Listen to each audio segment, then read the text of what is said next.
di acara review dan outlook Okta Investama Berjangka. Nah, seperti biasa sebelum kita masuk ke dalam bocoran-bocoran mengenai apa saja sih untuk peluang-peluang bertransaksi di market selama sepekan ke depan, seperti biasa saya akan menginformasikan terlebih dahulu tentang apa saja mengenai Okta Investama Berjangka. Untuk perizinan dari Okta Investama Berjangka itu sudah sangat lengkap, di mana sudah ada perizinan dari Bapepti, Lembaga Clearing Berjangka Indonesia, tergabung di ICDX dan juga Asosiasi Aspektindo. Kemudian untuk penghargaan dari Okta Investama Berjangka itu sudah sempat memenangkan The Most Transparent Broker dan The Most Excellent Broker. Dan untuk kelebihan bertransaksi di platform MT5-nya Okta Investama Berjangka itu juga sudah ada banyak. Yang pertama kali adalah low spread, di mana features ini paling banyak dicari oleh para rekan-rekan trader sekalian untuk memberikan peluang yang lebih cepat dalam mendapatkan profit di market karena bisa menggunakan trading ala scalping. Kemudian low commission, charge commissionnya pun juga sangat-sangat minim. Kemudian free swap, bicara free swap ini nih merupakan salah satu unggulannya platform MT5 Okta Investama Berjangka. Kemudian proses withdrawal itu juga sangat-sangat cepat menggunakan jam lokal Bank Umum Nasional. Kemudian yang terakhir kita memiliki program yang namanya Okta Vaganza. Nah, Okta Vaganza pada saat traders melakukan transaksi di platform MT5-nya Okta Investama Berjangka, disitulah akan berubah menjadi lot. Dari lot-lot yang terkumpul itu akan dapat di-redeem menjadi poin, dan dari poin-poin yang terkumpul itu akan langsung dapat ditukarkan menjadi hadiah langsung. Katakanlah mulai dari voucher 100.000, 200.000 terus meningkat sampai dengan emas 1 gram, 5 gram, 10 gram, terus meningkat sampai dengan handphone, motor listrik, hingga yang terakhir adalah mobil listrik. Dan kami ulangi bahwa ini betul-betul merupakan hadiah langsung, bukan diundi. Kemudian untuk media sosial Okta Investama Berjangka itu juga ada banyak, ada website www.okta.co.id. Kemudian kita memiliki Facebook, kita memiliki Instagram, YouTube channel, TikTok, dan kita mendeklar bahwa kita tidak menggunakan platform Telegram.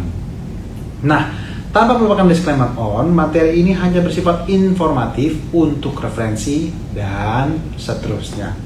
Oke, tanpa menunggu waktu lama lagi, kita akan mereview dulu apa sih yang terjadi selama pekan kemarin dari tanggal 17 hingga tanggal 21 Maret 2025. Kami tegaskan bahwa kenapa kami terlebih dahulu suka mereview, karena bisa jadi nih apa yang terjadi di pekan kemarin kemungkinan akan masih tetap berdampak pergerakannya terhadap harga di pekan yang akan datang. Nah, dalam hal ini kalau kita perhatikan dari tanggal 17 sampai dengan tanggal 21 Maret itu sebetulnya fokus para pelaku pasar atau fokus para trader itu tertuju betul-betul pada sekumpulan rilis data suku bunga dari berbagai macam bank sentral utama dunia. Katakanlah dari hari Rabu itu ada pengumuman suku bunga daripada Bank Sentral Jepang yang kita lihat sama-sama dirilis tetap di level 0,5%. Sementara di hari Kamis itulah banyak serangkaian data Bank Sentral utama dunia yang dirilis. Dimulai daripada Kamis dini hari jam 1 pagi itu dirilis pengumuman Fed Rate yang berada di level 4,5%. Kemudian untuk pengumuman suku bunga Bank Sentral Swiss itu pun juga dirilis menurun dari 0,5% menjadi 0,25% atau kurang. Bahkan USD terhadap Swiss franc itu akan mengalami peningkatan. Mingguan ini terjadi setelah Amerika Serikat memberikan sanksi baru kepada Iran. Selain itu, harga minyak juga naik karena adanya rencana OPEC Plus untuk memangkas produksi bagi 7 anggota OPEC Plus-nya. Dan harga minyak mentah Brent itu naik 16 sen atau sebesar 0,22% dan ditutup pada level 72,16 dolar per barrel. Sedangkan harga minyak mentah WTI atau West Texas Intermediate itu naik 21 sen atau kenaikan sebesar 0,31%. dan ditutup pada level 68,28 dolar per barrel. Sedangkan secara mingguan, sebetulnya harga minyak mentah Brent itu sudah mengalami kenaikan sebesar 2,24% dan harga minyak WTI itu juga mengalami kenaikan sebesar 1,64%. Departemen Keuangan Amerika Serikat pada hari Kamis kemarin mengumumkan sanksi baru kepada Iran yang untuk pertama kalinya menargetkan kilang minyak independen China di antara entitas dan kapal lain yang terlibat dalam memasok minyak mentah Iran ke China. Jadi memang tidak pernah bosan-bosannya kami sampaikan kepada rekan-rekan Okta Trader sekalian, kalau misalnya bicara level support buy untuk melakukan buy pada minyak, itu betul-betul masih berada pada saat ini di level 65 sampai dengan level 60, di mana semakin mendekati harga 65 dolar, maka disitulah terjadi peluang yang menarik untuk trader-trader yang melakukan aksi posisi buy untuk harga minyak.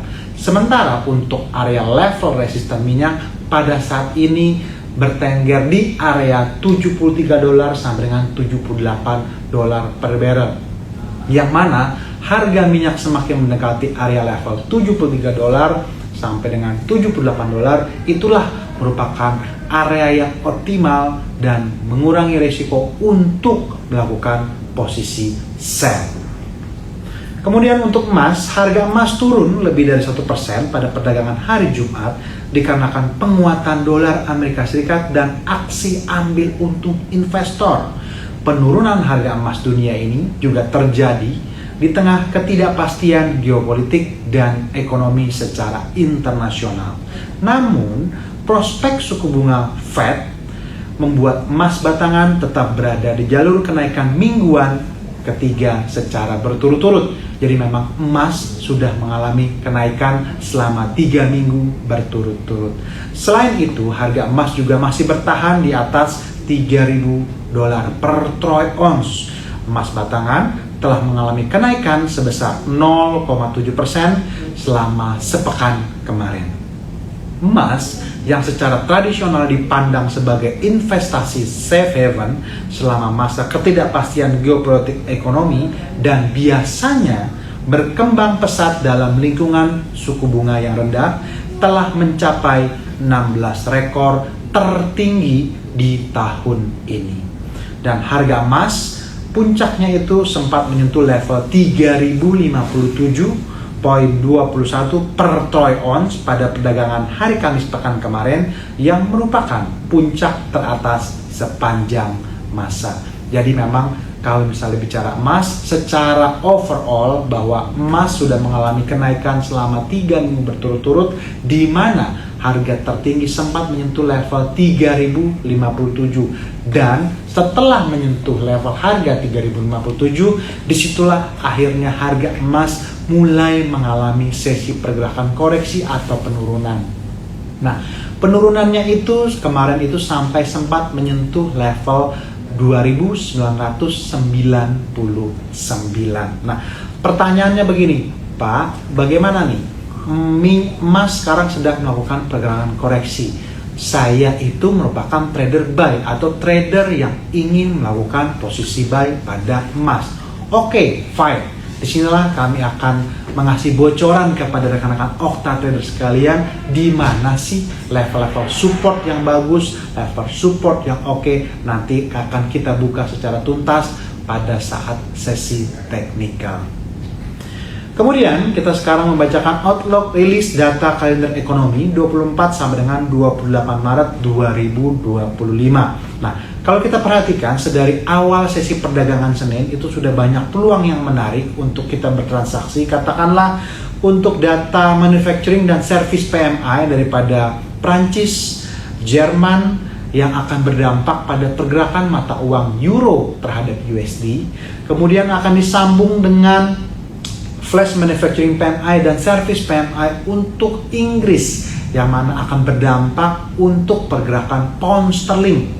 Dan dilanjut di sesi perdagangan Amerika akan ada manufacturing PMI dan service PMI untuk Amerika Serikat, atau berdampak bagi pergerakan US dollar. Yang kalau kita perhatikan Untuk Euro USD di sesi perdagangan Senin rata-rata itu mengalami kenaikan, oleh karenanya untuk bocoran Euro terhadap USD di sesi perdagangan Senin akan terbuka peluang pergerakan rebound naik ke atas di sesi perdagangan Eropa Senin. Begitupun juga untuk mata uang pound sterling terhadap USD. Dikarenakan di sesi perdagangan Amerika Senin kita bisa melihat bahwa untuk manufacturing PMI untuk Amerika Serikat justru mengalami penurunan dari level 52.7 menjadi 51.9, jelek untuk dolar.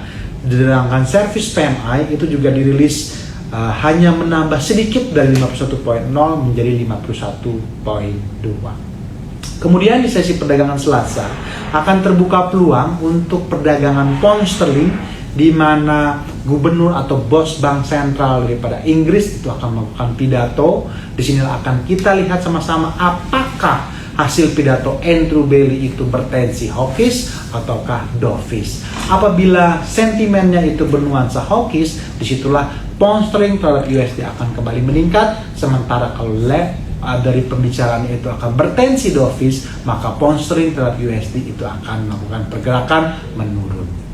Kemudian di sesi perdagangan Rabu itu akan ada peluang untuk Australia dan pound sterling.